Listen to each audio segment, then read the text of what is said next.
closest to the microphone. And Junior Cat, I don't even know where to start with you.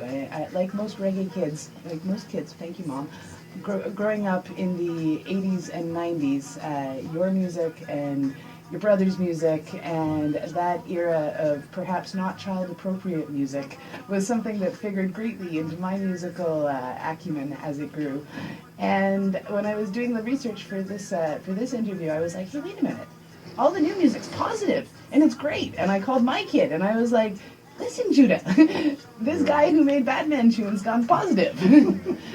And it's very cool to have you here after the new incarnation and the collaboration tunes that Soul Survival was kind enough to send me, and that I believe the one called Gideon is playing in the background. Yes. And so what's going on with you, other than the fact that you're here for this anniversary party?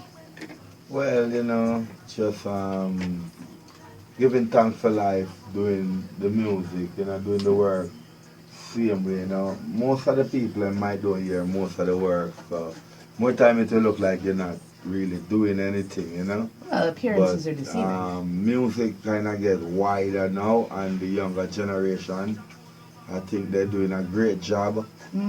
So most of the time, I will be in the studio in Jamaica, recording with Viceful Record. Right. Make a new song, sometimes you'd have a one song would get out and, some of the time, more time, some of the song them will, because it's due to promotion, basic. Right. Of switching from, like, the profile of high profile dancehall badman song.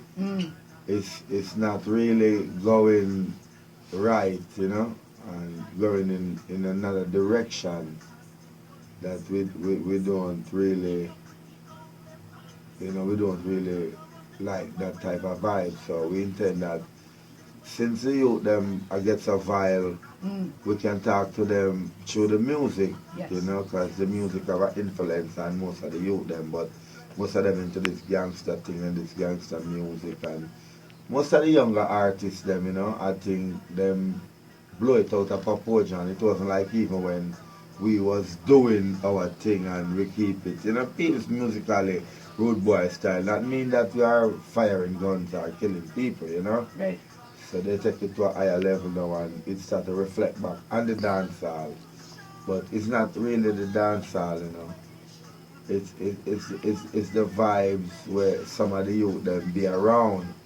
So then if you as a road model be around them, you have to start teaching them that we have to make music to make people survive and enjoy themselves and have a happy life, So we start to clean it up, and make reality song. It might not go as fast as a gun song, because a sound man want to tell him want a bad man tune.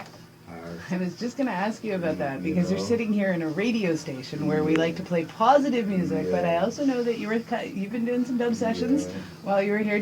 Were you at Identity Studios today? Was that?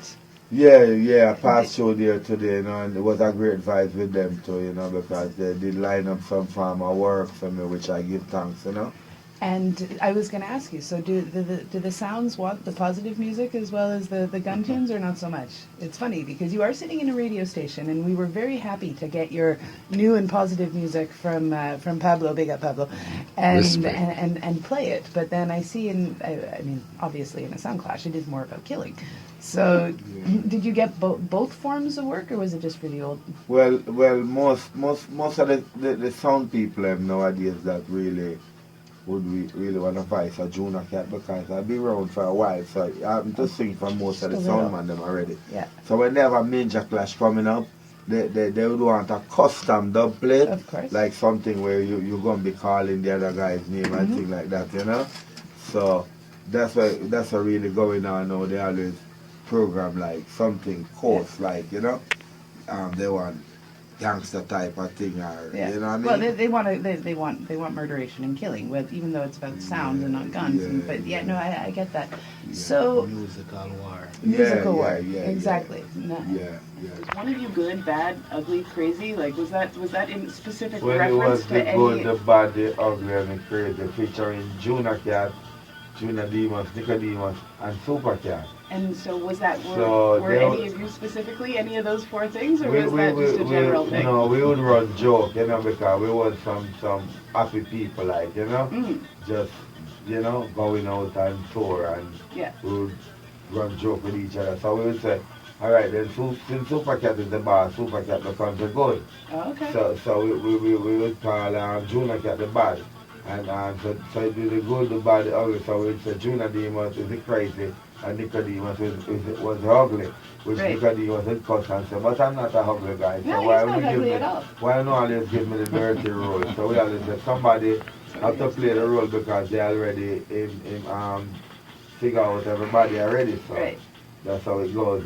And so the four of you guys toured as well as recording that album. I know you've been all Yeah. over the world, and I read somewhere that you had more shows in Japan and Europe than Yeah, that album actually produced by Columbia Records. Yes, With Columbia, of Super course. Cat, I've had New York, deals there yeah. with them. Yeah.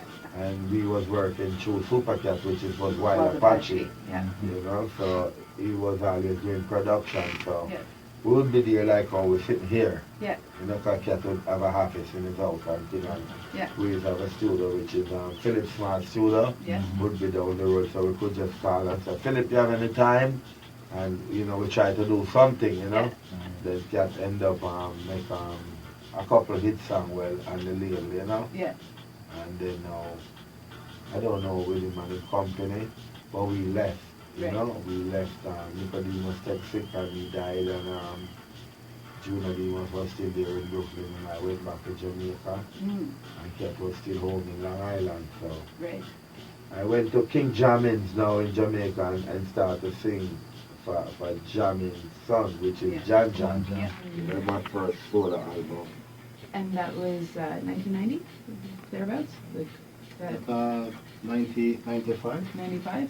No, that was 96, 97. I'm dating myself. But Somewhere around there. Because Top Dog So- produced by the Muslim Rhythm. It was, that was the same rhythm, Capleton and Yeah, them was on and Bonnie Sanchez. General and them. Yeah, Sanchez definitely with Rosemary. Sylvia mother say. Really doesn't matter. Yeah. Rosemary. I think that's it. Yeah, and yeah, you make Capleton culture go. sing. Wicked. I've never heard that.